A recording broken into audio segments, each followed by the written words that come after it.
Hello everyone, welcome back to my YouTube channel. তো তোমরা সবাই কেমন আছো? আশা করি তোমরা সবাই অনেক ভালো আছো, আর আমি অনেক ভালো আছি।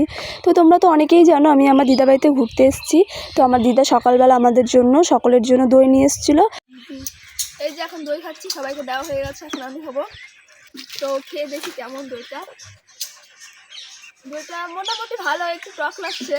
তো আমি বেশি খাবো না, কারণ আমার একটুতেই ঠান্ডা লেগে যায়। এটা ফ্রিজে ছিল, অনেক ঠান্ডা। চলে আসো, আমরা সবাই বসে আছি। আমরা সবাই মিলে ফুচকা খাবো, ওই জন্য এখানে ফুচকার আলু মাখাটা হচ্ছিল। আমাদের টক জলের জন্য তেঁতুলটা ভিজিয়ে রাখলাম, আর এখানে আমার মা হচ্ছে আলুটা মাখাচ্ছে, এখানে মামি মটরটা করছে, আর এরা সবাই দর্শক, এরা বসে আছে সবাই। ফুচকা বিক্রি আর ফুচকা আমার বোন ভাজছে, আর আমরা সবাই বসে আছি। এই যে দেখো, এটা ছোট মামি, এটা মা। ছোট মামি লঙ্কা কুচিয়ে দিচ্ছে। এখানে আমাদের মশলা চলে গেছে, এখানে গেছে শুকনো লঙ্কা। তো এখানে তো আলু মাখাটা প্রায় কমপ্লিট হয়ে গেছিলো। তারপরে ছোলা আর মটরগুলো রেখে দিয়েছিল, ওইটাই আলু মাখার মধ্যে দিচ্ছিল। ওইগুলো আলু মাখার মধ্যে ছোলা আর মটরটা দিলে নাকি ভীষণ টেস্টি হয় খেতে। তো ওই জন্য পরে আমরা আবারও দিয়ে দিচ্ছিলাম। আর তোমরা কে কে বাড়িতে ফুচকা বানিয়ে খাও অবশ্যই জানিও। আর আমাদের তো ফুচকা খেতে ভীষণ ভালো লাগে, শুধু আমাদের কেন, সবারই ভালো লাগে। তো এখানে দেখতে পাচ্ছ ফুচকাগুলো ভেজে নিয়ে আসা হয়ে গেছে।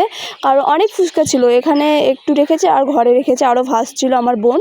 তো এখানে টক জলও মাখা হচ্ছিল, আর ওদেরকে আলুটা মেখে বলছিল খেয়ে দেখো তো যে লবণ আর ঝালটা ঠিক আছে কিনা।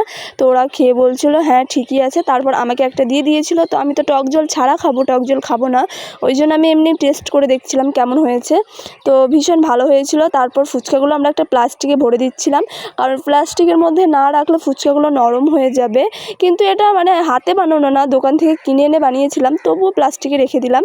তো দেখো, এই যে বোনটাকে এখন দেখতে পাচ্ছ, ওই বোনটারই পুরো আইডিয়া যে আজকে আমরা ফুচকা খাবো, ফুচকা বানাবো। আর ওই ফুচকা ভেজেছে, আলু সিদ্ধ সব কিছু ওই করেছে, শুধু এখানে মানে আলুটা মাখালো আর টক জলটা আমার মা মাখিয়েছিল।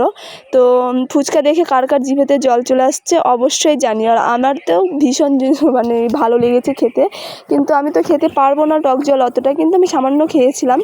আর আমি এমনি শুকনো ফুচকাগুলো খেয়েছিলাম, তারপর ভুজিয়া করেও খেয়েছিলাম।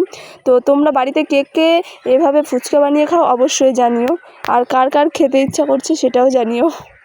আর ফুচকাটা খেতে এত টেস্টি হয়েছিল, মানে কি বলবো, আমি যে এখন ভয়েসটা দিচ্ছি আমার জিভেতে জল চলে আসছে, মনে হচ্ছে আবার খায়। আর ফুচকা মেয়েদের একটা ইমোশনাল, জানোই তো, যেখানে মেয়েরা ফুচকা দেখবে সেখানে ফুচকাটা খাবে আর খেতে পছন্দও করে।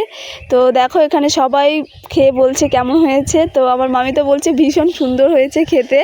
সবাইয়ের কাছ থেকে রিভিউ নিচ্ছিলাম যে খেয়ে বলো কেমন হয়েছে। তো সবাই বলেছে ভালোই হয়েছে। তো তারপর আমি আবারও খেয়ে নিচ্ছিলাম আরেকটা ফুচকা হালকা টক জল দিয়ে। তো ভিডিওটা কেমন লাগলো অবশ্যই তোমরা জানিও। বাই।